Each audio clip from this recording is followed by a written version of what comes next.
Well, Blake Fitzpatrick was responsible for a very unique double last Saturday night, then into Sunday. And to explain that unique double is the man himself, Blake Fitzpatrick.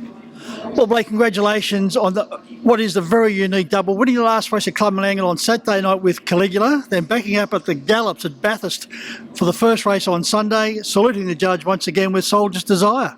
Yeah, it's quite unique, I guess, Mick, and we had a fantastic 12 hours, that's for sure. I believe Soldier's Desire is owned by a nice little collection of scallywags. Yeah, the trotting fraternity, Robbie Morris and Alana Toolman and Alex Ouchen. You've also got Ash Brennan and Tony Piltz and some of his associates. So, yeah, Zach Phillips as well. So it's quite a real harness racing connection there, and some of them first-time owners, which is great.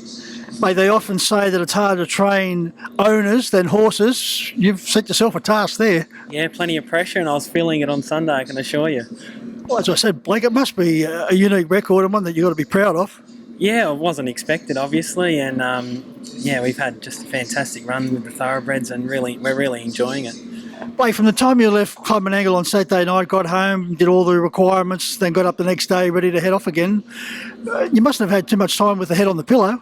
No, it was a busy 24 hours, that's for sure, and plenty of travelling with the thoroughbreds, which is expected, and yeah, but luckily we got a result and it was all worth it. Blake, the number of horses you have under your care at the moment as far as harness and galloping, this may sound like a silly question, but I've asked plenty before, as you know. Do you mix those two together, or will you have to keep your harness horses separate from your thoroughbreds? No, they're all stable together on our property out at Cawdor, and at the end of the day, I guess they're horses and they're treated the same, but yeah, obviously we work them differently, but yeah, definitely all stable together at home. There's no problems in the two mixing, because we know the standard bred can be just a docile type, nothing worries. In the thoroughbred can be a little bit flighty. Yeah, temperament-wise, they couldn't be more different, and a lot of the thoroughbreds, when they first come out, they've never seen a trotter before, and yeah, it's quite different for them, but they eventually get used to it and settle down. Blake, 6 months down the track, we're looking at the Inter Dominion, and as New South Wales Premier Trainer of Trotters, are you already planning for that particular carnival? Yeah, absolutely. I think everyone's excited about having it back here in New South Wales, and I've definitely got a couple that we're aiming towards and setting their programs for the end of the year. No doubt you'll be on the lookout over the next 6 months for any horses that you would like to come into the stable. Yeah, for sure. Always looking for better class horses, and especially horses good enough to compete in an Inter Dominion. So, yeah, definitely plenty of vacancies. Apart from a very strong team of your own on Saturday night at Club Menangle, Blake, you're in great demand, and for good reason. You're driving in superb form. So in the first event for Trevor Monday, Bennelong Valley. Yeah, he's drawn a little bit awkwardly, but his run here was quite good in a really quick time last Saturday night. He's definitely an each-way chance. In the second, the ever-consistent Red Reactor for David Thorne? Yeah, he always runs a really good race. He's very consistent and really knocking on the door to win one. Hopefully it's this week. Race 4, the Mick Gamble Bulleye Trotters Cup, the stand. You've got all cashed up. 3 stars from the stand, yet to be placed. Very talented though, and also the very consistent Jamondi, run up his past 5. Yeah, Jamondi's crying out to win. He's racing really well. Threw it away at the start last here a fortnight ago, but definite chance. And the other horse is, like you said, very talented. Probably not a lot between the two. And he's, one not to be forgotten, that's for sure. Jamondi, maybe your drive?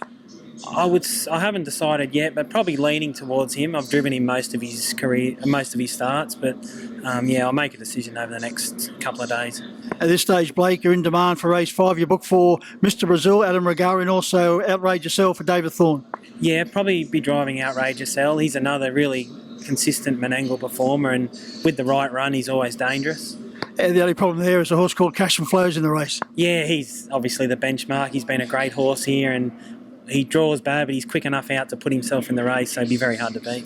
Race 6 is the Club Menangle Trotters Derby for the very consistent On Advice going around this particular event. Yeah, he's a promising horse. He's always flies under the radar, and he's got a good turn of speed if he can get the right trip. Over to race 7, Rolling Secret, can mix form, but how do you see the chances? I think she's an improver. Her run today was quite good.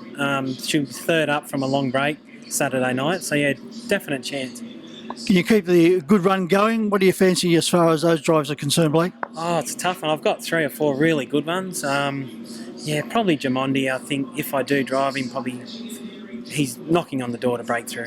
Like, as always, thanks for your time and congratulations once again on a very unique double. Thanks, Mick.